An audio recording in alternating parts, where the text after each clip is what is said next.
મારું નામ અશોકભાઈ રાઠોડ છે, સામાજિક અગ્રણી છું. આ વાત પ્રાંત અધિકારી સાહેબને એવી હતી કે જે કચ્છનું નાનું રણ છે ત્યાં આજુબાજુના તમામ ગામોના અગરિયાઓનું પ્રતિનિધિ મંડળ, જેમાં મોટા ભાગે દલિત, કોરી, ભરવાડ, આદિવાસી તેમજ અન્ય સામાજિક અને શૈક્ષણિક રીતે પછાત વર્ગ છે, એ લોકોને ત્યાં મીઠા ઉદ્યોગ માટે જે તે વખતે સરકારે જમીન ફાળવેલી હતી અને ત્યાં મોટા ભાગે કારખાનાઓ પણ ચાલે છે જે સરકારશ્રી દ્વારા ફાળવેલ છે એવી જમીનો ઉપર. પણ ત્યાં લગભગ દર વર્ષે જ્યારે મીઠાની સિઝન આવે ત્યારે અમુક તોડબાજ તોડકીઓ દ્વારા રણ બચાવના નામે ખોટી રીતે હેરાનગતિ કરવામાં આવે છે, જેના કારણે ત્યાંના સ્થાનિક લોકો જે એમનો રોજગાર છે એ રોજગારમાં પણ મોટી એવી એક તકલીફ પડી છે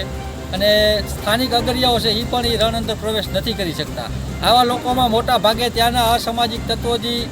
મોટા ભાગે અગાઉ પણ ગુનાહિત પ્રવૃત્તિઓમાં સંડોવાયેલા છે એવા લોકો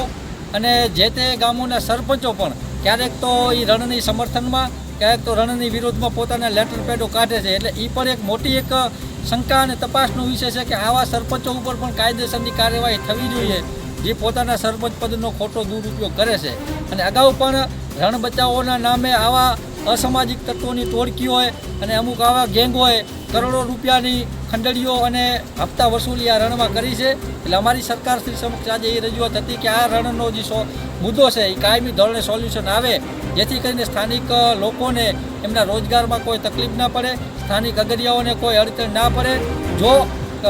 તાત્કાલિક ધોરણે અને ટૂંક સમયમાં આ બાબતે જો ધ્યાન નહીં દોરવામાં આવે તો સ્થાનિક અગરિયાઓ અને સ્થાનિક ગ્રામજનો જે તે આખા રણ વિસ્તારના લોકો ઉગ્રથી અતિ ઉગ્ર આંદોલન કરશે એવી ચીમકી પણ આપી છે.